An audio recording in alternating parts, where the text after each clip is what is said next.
Hello everyone and welcome back or welcome to Cancelled in Spirit, the podcast. So today I think we're going to classify this as self-care series. So every time I'm by myself filming without a guest, I'm going to do kind of self-reflection, self-care, like in that sort of direction when we want to talk about stuff like that. And then when I'm with a guest, most of the time, depending on the topic, it could either be total gossip about the NRL or total gossip period, or it'll be about their sporting careers and their ups and downs and stuff like that. But in today's episode for our self-care series, it'll be 20 things I've learned before I turned 21. So I turned 21 in a week. It's the 20th. Yeah, in a week. Oh, I turned 21 in a week. But I've written like a list down of 20 things that I've learned over the years, and I want to share them with you. And like I'll have like a little bit of an explanation for each of these, but then sometimes some of them are just self-explanatory that you kind of go just you kind of just go, yeah, okay, I get it.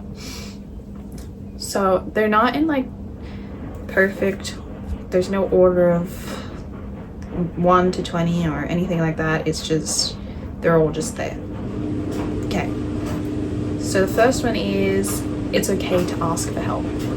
I personally, for a long time, was very backed off on asking for help because I just didn't want to bother anybody. But like, it's okay. Like, it's fine to bother someone for help. Like, it's actually okay. Like, sometimes those people actually would prefer you bother them than you try and do something you don't know and you mess up, and then it's like a whole thing. So number 2 is friends come and go, not everybody stays. I had such a hard time trying to figure this one out because for a long time I've had one specific friend here and there where I would be attached to that person, and when I started noticing that they would stop messaging, or something would fall out of place, that I would be so scared, and I would do anything for that person, for them to stay, but they wouldn't do the same thing. Sometimes a friend is in your life for that portion of your life because they are needed there. When there's at that time where you feel like you both are going in a different direction, let it happen. Just let it happen. If when you both figure out yourselves, you may come back, you may not. Sometimes they're just there for that portion of your life, and that took me a fat minute to realize that one, actually. Number 3, rejection is redirection.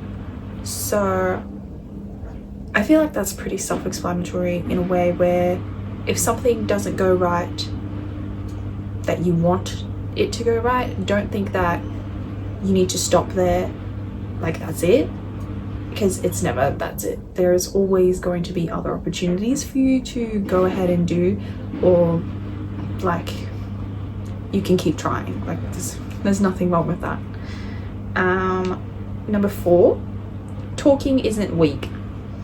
That was a big one for me. I used to think that if I opened up, it made me seem vulnerable, it made me seem weak, and I didn't want to be portrayed in that way. But it didn't work out anyways, because I would cry, so what was the difference? If I didn't talk, I'd cry, so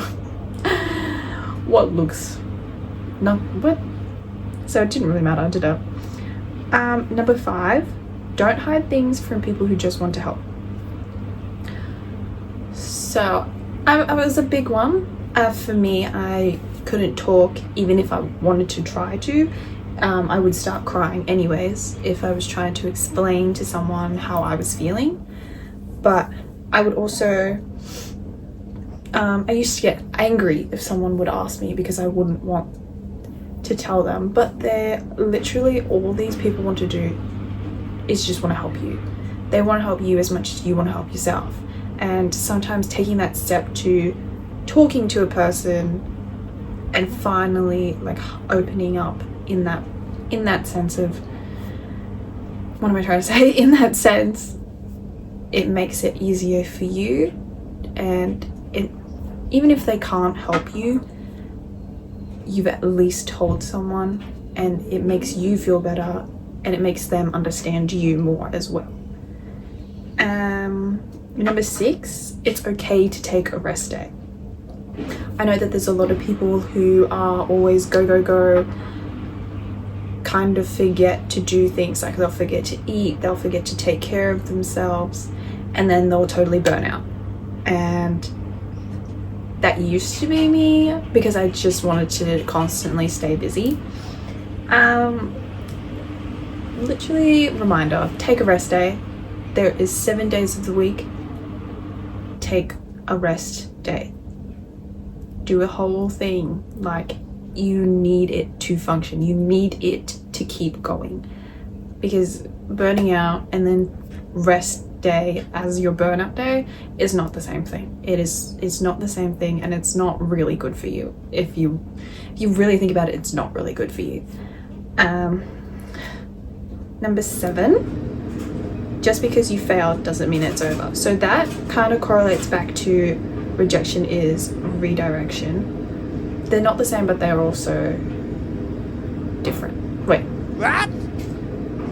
They're not the same, but they're also the same. Sorry. But yes, my dad had this thing on where a guy was talking about how your failures, I think he was talking about how it works with your job, I believe, where you know, it was like a graph in a way, where you figure out, you learn something, and then something goes wrong, and then you go back down. But then you pick yourself back up and you go back up, right? So you're constantly, even if you fail a little bit, you go back. You don't go all the way back because there's no reason for you to go all the way back to the where you started. You are already pushing past that point and there's no going back. So you might have failed there, but you just keep going. So it's like a little graph that he was doing. And I actually really liked that system, that mindset that he had, was you already know so much. Don't give up there. You failed one little thing, you keep going. You keep going up. And it's not going to be a straight line. It's not always going to be perfect. It's not how life is. You're going to have your ups and downs, but you can't give up just because you fail one little thing. Number 8 is don't let the negatives outweigh the positives. So for me, for a long time, I was on a high negative mindset. So it was very hard for me to twist it into like thinking positively, because as soon as I would think positively, my mind would automatically switch it and I would be in that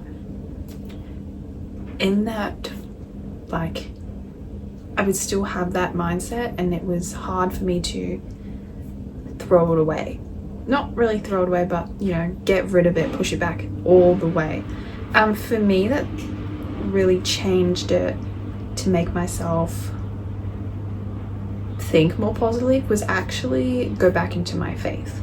Some of the girls do know that I have gone back into doing Bible studies, reading the Bible, all that, like going through verses, doing devotionals and all that.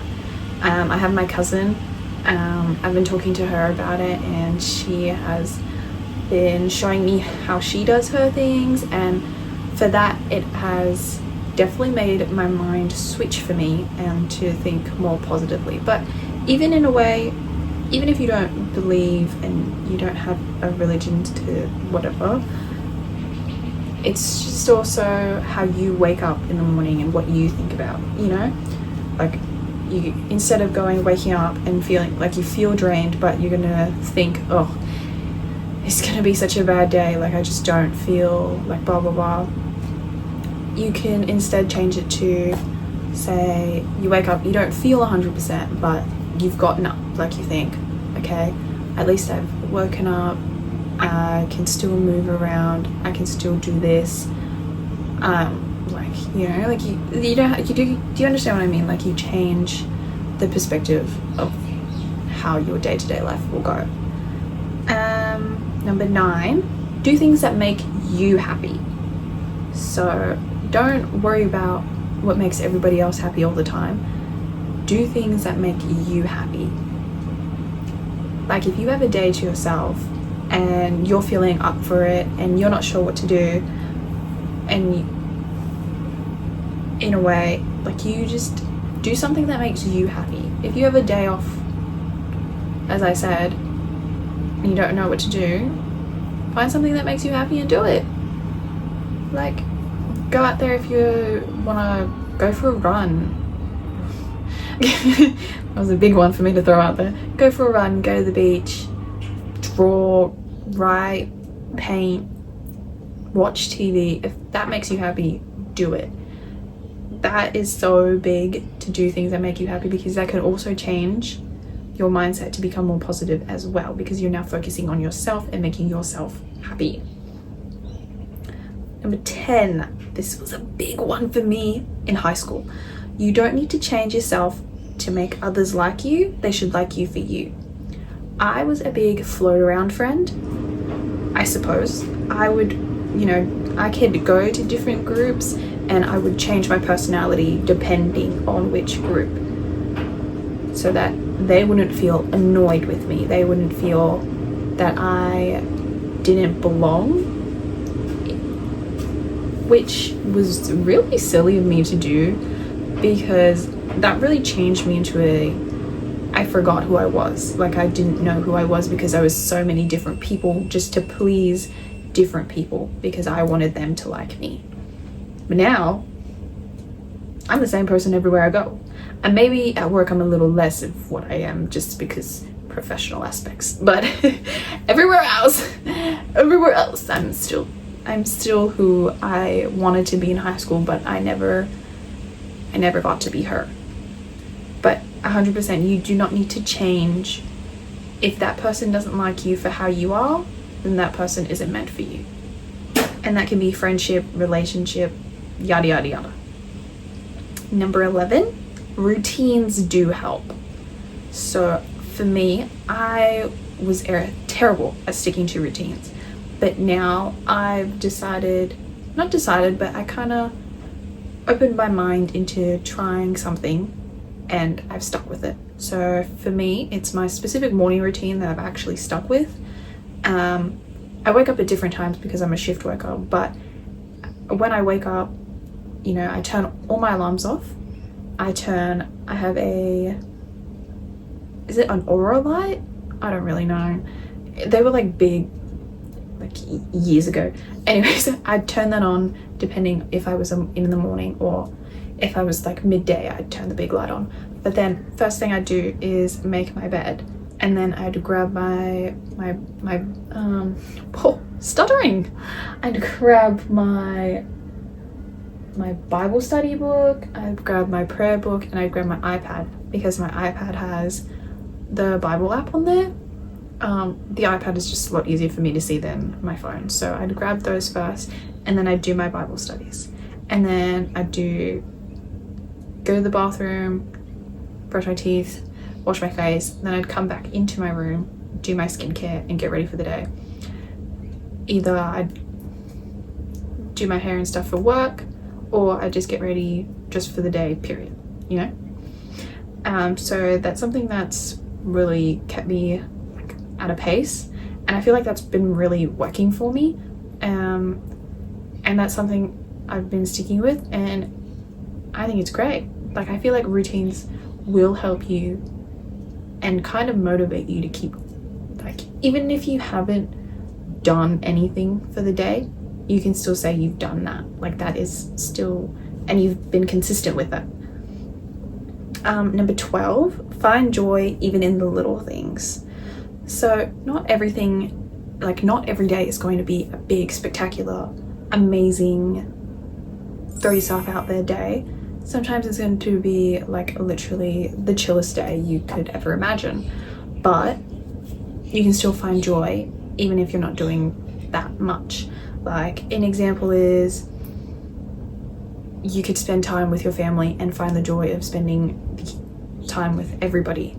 It's like, for me, that would be a big joy, because with everyone's work schedules, you don't really find us all sitting in the one room or all hanging out together like we used to. So that would be like finding joy in the little things, or looking outside and seeing the rainbow, or you know, seeing a butterfly, or seeing a group of beautiful birds. Like stuff like that is like finding the joy in little things. Number 13, everybody is going through something. Take a kinder approach when you realize that somebody is not, like, is feeling off to you, like their vibe is kind of off. Say you're hanging out with your group and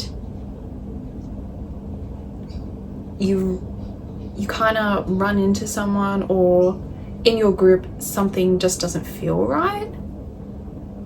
Don't go ahead and just be so vulgar with asking, hey, like, what's wrong with you? Like, you know what I mean? Kind of, if you notice that something's off with someone, take like a lighter approach to it, I think.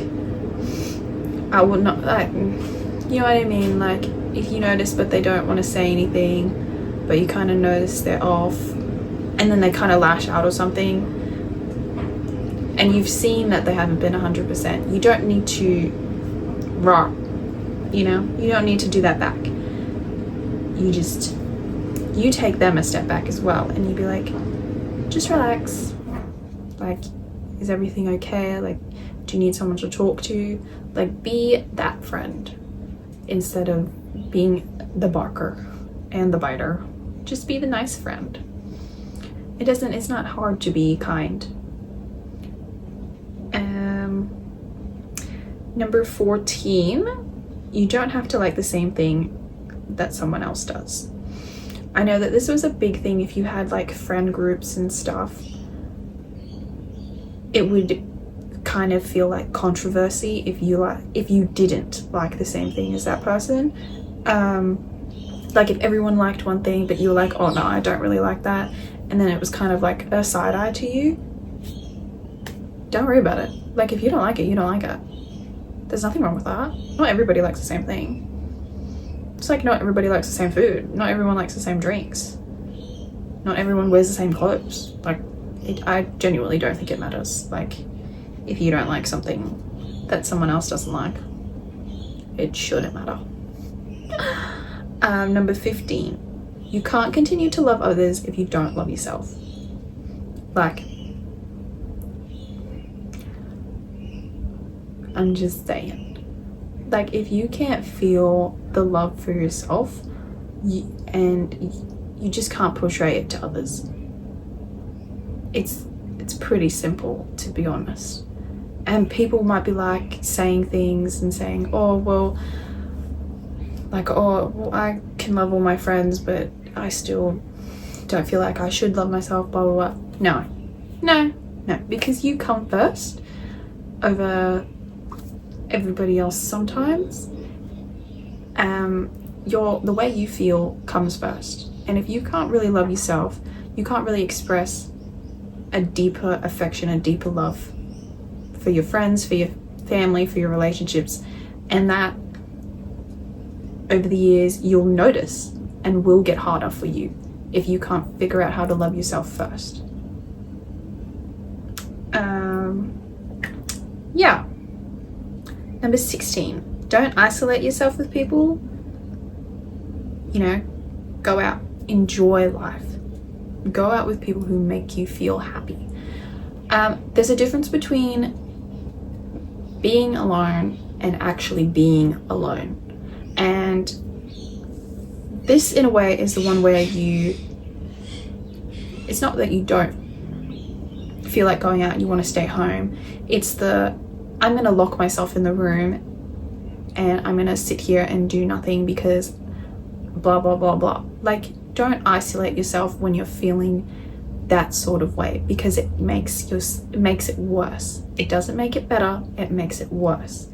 And if you have those friends who you know will go out, go out. Do not keep yourself locked up in a room and thinking that everything will get better over time, because no, if you don't take that step to go outside, nothing's going to get better. Do not isolate yourself, because it doesn't work. It does not work. No. 17, solo dates. Do them. Hang out with yourself. This can relate to loving yourself. This can relate to not isolating yourself. This can relate to doing things that make you happy. Solo dates. They're perfect. If your friends are busy working, or my friend, she does photo shoots. My other friend, she does netball. One of them's still in school. A few of them live way too far away. So sad. But do solo dates. Like, go out, get your nails done. Go out, have a brunch with yourself. Breakfast, dinner. Go shopping by yourself. Even though the styles are all the same. There's a whole nother thing about shopping. But go on solo dates. Like, they're actually so fun. You don't have anyone telling you what to do, where to go. You can go wherever you want, do whatever you want to do, for however long you want to be out for. It could be a quick one, it could be a long day. Just do them. Number 18. Focusing on your mental health is important for you to keep going. As you can tell, that's probably like the biggest thing in this list. All relates to your mental health. It all relates. This entire list all relates to your mental health. And it's so important that you need to really focus on your mental health, because physical strength, physical health is nothing when you don't have your mental health 100%. Like, yeah, you can be physically strong and you can go to the gym, but then you have mental issues. Well, not in that sort of sense, but in the sense where you're not here 100% of the time. And then it starts to drag you. And then you're kind of like, oh, why am I feeling this way? Like, why do I need to feel this way? I'm so strong, I'm so this. Yeah, but you're not strong up here. You need to focus on this. Focus on your mental health. It's so, so important. I don't know how many times I'm going to have to tell anyone that it's so important that you need to focus on that. Because that's what's going to push you through anything. Having a good mindset, having a good relationship with yourself as well. It's just going to push you to be the best you, along with your physical strength, along with all that type of stuff. Mental health is like the star on top of the tree. It really is. Number 19, don't fall so short on your dreams. Don't think, if you are dreaming to do something, don't let people in your ear telling you, oh, are you sure you can do that? Are you sure? Like, shush. Just shush them out. Because if you have a dream and you want to do it, do it. If no one else is going to be behind you, I'm going to be behind you. Do what you want to do. If it's your dream job, do it. Push towards it, do it. If you don't know how to get your dream job, research about it. Ask people about it. Find someone who has your dream job, watch them, see what they do, and go for it. Don't give up on your dreams. Just because you're an adult, doesn't matter. As kids, Nobody ever told us to give up on our dreams. Why does it stop when you turn 18 or 16 or whatever? Like, no, it doesn't stop. You keep going. You keep going and you follow your dream. Okay. And last but not least, number 20. The support you need will always be closer than you think. Oh, someone's crying. It is. The support is always so much closer than you've been thinking. When you're having struggling times, when you're having a bad day, who do you message first? Think about it. When you're not feeling 100%, who do you message first? That's your support. That's your person. And there's so many of them that you could be messaging, talking to, and they would be there to support you. If they're not there to help and support you when you're going through a tough time, reconsider. Reconsider. Because for me, I reconsidered.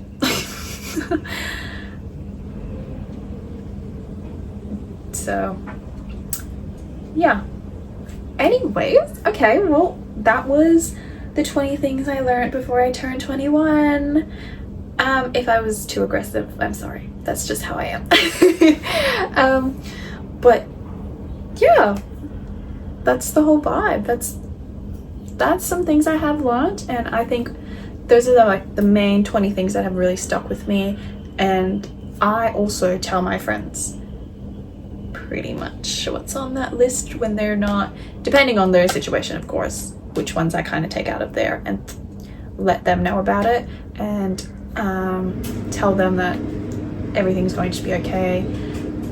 It's just this, you need this will happen if you do this, but in a way where it doesn't make them feel overcrowded with information. But yeah, well, I hope you guys enjoyed that episode, and I hope you guys took something out of all the information that I did give you. I'm a bit of a stutterer, so if you didn't understand anything, I apologize in advance. But thanks for watching, and I will see you guys next week.